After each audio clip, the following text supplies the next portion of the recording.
Salut tout le monde, donc j'espère que cette intro vous aura plu. J'ai passé énormément de temps dessus, donc si elle vous déplaît ou alors si vous trouvez qu'il manque quelque chose, n'hésitez pas à me le faire savoir en commentaire. Pour cette toute première vidéo tuto, je vais vous expliquer comment améliorer votre ordinateur sans toucher au matériel. Donc on va prendre un peu de votre disque dur pour le transformer en RAM. Pour ceux qui ne savent pas ce que c'est que la RAM, c'est tout simple. Quand on vous demande votre numéro de téléphone, vous le donnez sans réfléchir. Eh bien, la RAM, c'est exactement la même chose. Elle stocke des informations et ensuite, quand on en a besoin, elle les donne automatiquement sans délai d'attente. Donc, pour ceux qui ont Windows XP, Vista et 7, vous allez vous diriger en bas à droite de votre écran. Il y a le logo de Windows, vous cliquez dessus, puis à droite il y a le panneau de configuration. Pour ceux qui ont Windows 8, suivez la vidéo. Donc on se déplace en bas à droite, paramètres, panneau de configuration. Donc si vous n'êtes jamais allé dessus, normalement le panneau de configuration se présente comme ça.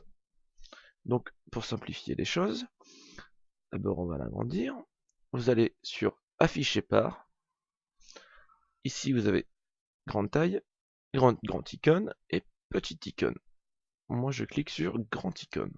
Comme ça la page est bien remplie et on voit mieux les informations. Donc vous cliquez sur système. Donc ici, attention, il y a une information très importante. La mémoire installée. Donc la RAM ou Random Access Memory. Pour ceux qui parlent anglais ou qui veulent savoir comment ça se traduit. Donc j'ai actuellement 4 Go de RAM. Donc cette information est très importante. Il se peut que vous ayez 1 Go, 2 Go, 4 Go, 8 Go ou 16 Go. Donc ensuite, vous allez, une fois que vous avez cette information, vous allez dans paramètres système avancé. Vous cliquez dessus. On va aller dans performance. Vous cliquez sur paramètres. Puis avancé dans l'onglet. Donc les 3 petites cases ici sont des onglets. Donc nous on va sur avancer. Ensuite on vient sur modifier. Comme vous voyez actuellement, ma taille sur tous les lecteurs est de 4 Go 200. Donc on va modifier ça, on va le passer à 16 000. Donc on fait modifier. Normalement, c'est coché. Comme voici. On vient décocher. On fait taille personnalisée. Ici, on vient insérer le double de la RAM installée. Donc moi, j'ai 4 Go. Je viens en mettre 8. Donc pour cela, je viens inscrire 8000. Car 1000 MO, c'est 1 Go. Enfin, on va dire ça. C'est simplifié au maximum. Ensuite, on double la RAM initiale, la taille initiale, qui se trouve ici. On vient insérer 16 000. Donc, grâce à cette manipulation, je viens insérer 16 Go en plus de mes 4 Go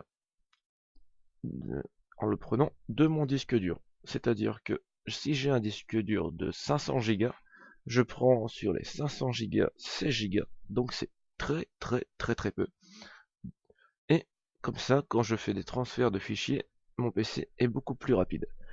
Et je viens répéter la même manipulation pour le deuxième disque. Donc moi je l'avais déjà fait avant, donc c'est encore ici. Mais vous, il va falloir l'insérer. Voilà, on fait définir. Et comme vous pouvez voir, on a 8000, 16000. Ensuite, vous faites OK,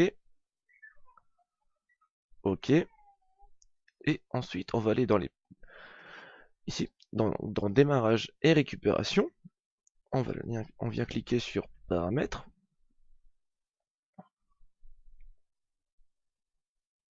Bon, il est un petit peu long. Des fois, ça plante un petit peu, mais c'est rien de grave. Voilà, comme je l'avais dit, ça a planté. Donc il faut quand même savoir que c'est une grosse modification, mais une modification importante. Exemple, quand vous achetez une voiture, il faut régler le siège, les rétros, et donc si vous faites pas ça, la voiture n'est pas, enfin logiquement n'est pas utilisable. Si vous ne faites pas ça sur votre machine, votre PC n'est pas utilisable. Donc voilà, on arrive sur cette page.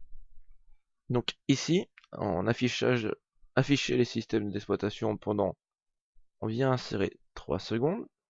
Et ici, sur les afficher les options de récupération, on vient insérer 3 secondes. Comme ça, votre PC démarre beaucoup plus rapidement. On fait OK, OK, hop, ça replanté. Voilà, et voilà. Ce premier tuto est fini. Comme vous voyez, il est assez court, et pourtant, c'est des informations très importantes, et il y en aura plein d'autres. La prochaine vidéo que je vais faire, ça sera sur comment nettoyer votre RAM. Donc beaucoup parlent de CCleaner et de ADW Cleaner.